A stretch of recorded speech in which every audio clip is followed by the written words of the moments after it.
All right, cool. And now let's go into the final thing we're going to talk about this week, or I'm going to talk about because I don't think anybody else has seen this.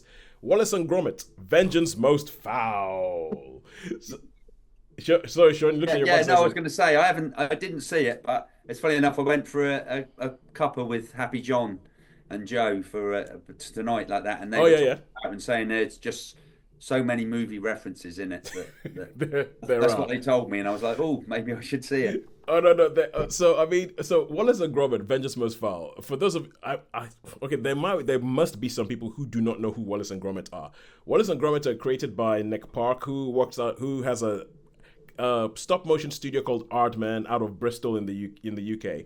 And their most famous creations are Wallace and Gromit. Wallace, who is a Yorkshire inventor with his dog Gromit, who is the silent character to end all silent characters, doesn't say a word but has the most expressive eyebrows in the business. You always know exactly what Gromit is thinking. So in this story, Wallace has gone to this point where he's gone a bit Tony Stark in that he's just inventing and inventing and inventing. He's invented so many things that Gromit worries that, and this is the thing, right? I'm about to say what Gromit is thinking or what Gromit's arc is in this thing without him ever saying a word. Gromit worries that Wallace is beginning to get disconnected from human connection. So it's like so to the point where when he's going to pat Gromit, he has a machine that does the patting for him. So so Gromit has takes solace in his garden. Wallace goes, no, what? We're gonna build a gnome that can do all your gardening for you. And while he's doing all this, there is a character called Feathers McGraw, who is a penguin who shows up all the way back in A Close Shave, which is like a 20, 30-year old Wallace and Gromit short.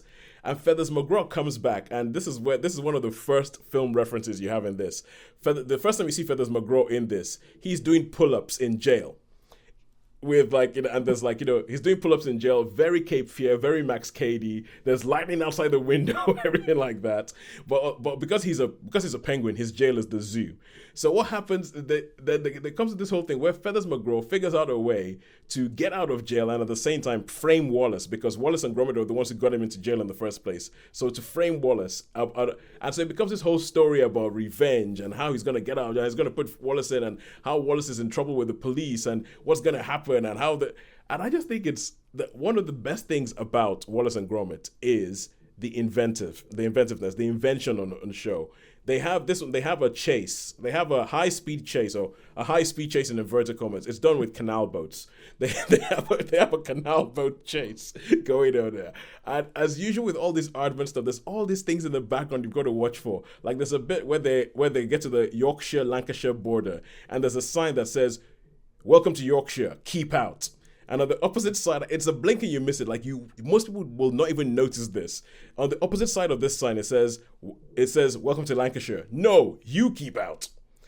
and it's things, and I think it's just brilliant. I mean, it's Peter Sallis who did the voice of Wallace died, and so they have someone who's coming, Ben Whitehead, who's doing the voice of Wallace, and it's seamless. You don't really notice. Like they have cast so well with that voice, and I think that's about all I can really say, because I don't really want to start trying to sort of like relive all the different set pieces you have in the film and what happens or what goes on. Peter Kay shows up as a policeman which was a policeman who was previously been in Wallace and Gromit that I do not remember. There's like little cameos. There's like a Shaun the Sheep type cameo in there that I was like ha ha ha, and I laughed at it, and most people didn't get that it was a Shaun the Sheep cameo.